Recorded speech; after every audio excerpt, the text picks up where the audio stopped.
Saya ingin menyoroti masalah HIP ini dari dua sisi. Yang pertama adalah kesepakatan tentang bangsa Indonesia sendiri, bangsa Indonesia, bahasa Indonesia, dan tanah air Indonesia yang kita dengar Sumpah Pemuda.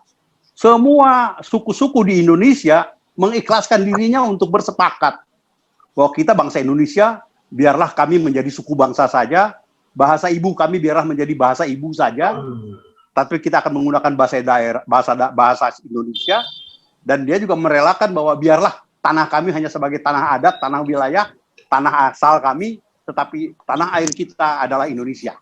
Itu sebuah kesepakatan besar. Kesepakatan yang kedua tentang proklamasi sendiri banyak kesepakatannya.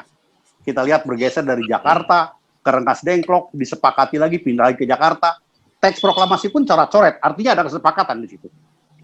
Kesepakatan yang ketiga yang paling besar menurut saya adalah kesepakatan tentang Undang-Undang Dasar 45 yang disahkan pada tanggal 18 Agustus. Ini sangat erat kaitannya dengan HIP. Bung Karno ya pada tanggal 1 Juni menyatakan, melonsing Pancasila dengan penjelasannya macam-macam, termasuk di situ ada Trisila, Ekasila. Di situ juga kalau yang tidak suka dengan Pancasila silahkan menggunakan panca-panca yang lain. Begitu. Dan kemudian beliau sendiri yang tadinya di Panitia Persiapan Kemerdekaan Indonesia itu tim 8, secara demokratis menjadikannya menjadi tim 9. Dengan mengundang satu orang lagi, tokoh muslim, sehingga posisinya menjadi 5-4. Luar biasa demokrasinya Bapak kita ini. Dan kemudian ketika pembicaraan di BPUPK, beliau tidak ngotot untuk mempertahankan pikiran-pikirannya tentang Trisila, Ekasila itu. Dan tidak ngotot juga tentang rumusan-rumusan. Akhirnya disepakatilah rumusan dasar negara kita yang 5 itu. Saya kira semuanya apa. Nah, mengapa Bung Karno tidak mempertahankan rumusan-rumusan dasar negara yang pertama ketika beliau pidato 1 Juni? Karena pertama memang, dan ini mendengar sekali, berubah dari rumusan pertama, kemudian masuk di pada tanggal 22 Juni pada waktu Piagam Jakarta, yang ditambahin dengan kalimat, dan pada hari terakhir disepakati lagi untuk berubah, untuk menjadi seperti yang tertulis dalam Undang-Undang Dasar sekarang. Oleh karena itu dan kemudian disepakati juga berbagai pasal-pasal dalam batang tubuh yang merupakan breakdown dari 5 dasar tadi. Luar biasa 3 kesepakatan ini. Lalu apa yang terjadi dalam perjalanan sejarahnya? Banyak orang yang mencoba untuk mengingkari kesepakatan ini.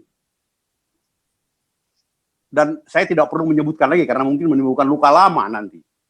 Tetapi peristiwa DITII, peristiwa Madiun, peristiwa G30 SPKI, Permesta, termasuk yang terakhir itu pun adalah usaha-usaha untuk mengingkari kesepakatan. Ketika saya menjadi anggota DPR 8 tahun, setiap kali saya berhadapan dengan pikiran-pikiran yang merupakan pengingkaran dari kesepakatan, selalu saya ingatkan, mari kita kembali dan mari kita mengingat kembali kesepakatan para founding fathers kita.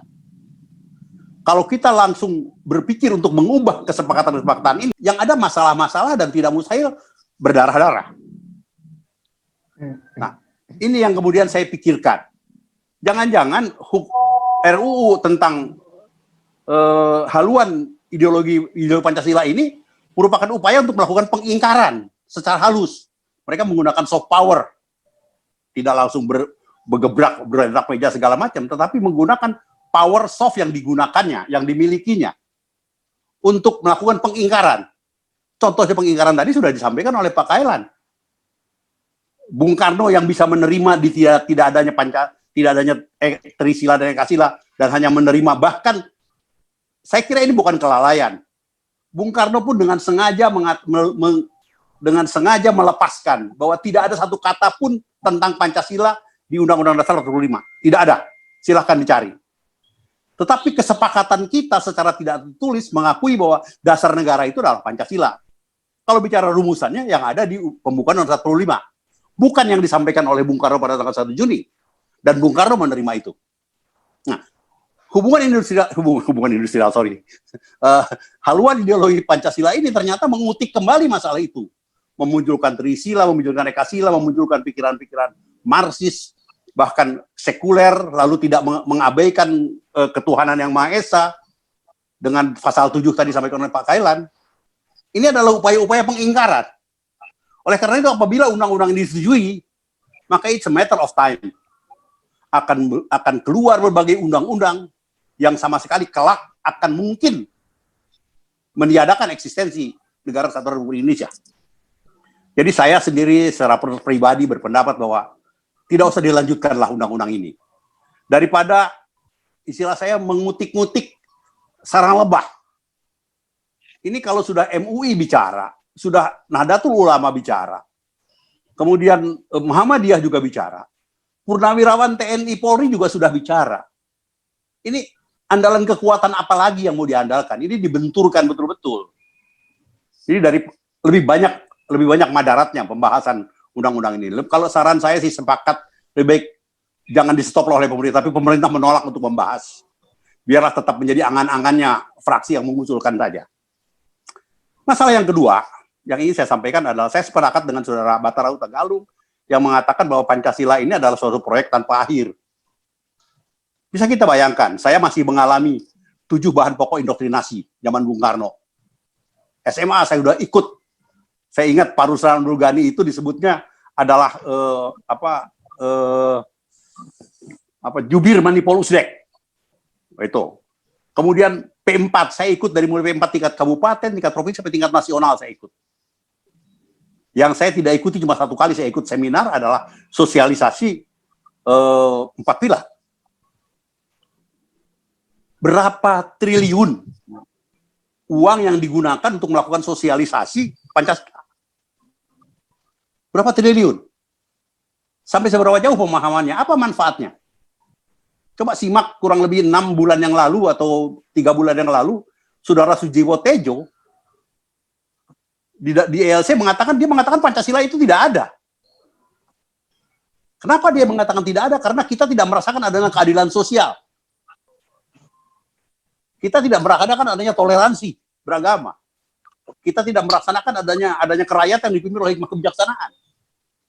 Dia mengatakan Pancasila itu tidak ada, sebuah tamparan sebetulnya buat kita.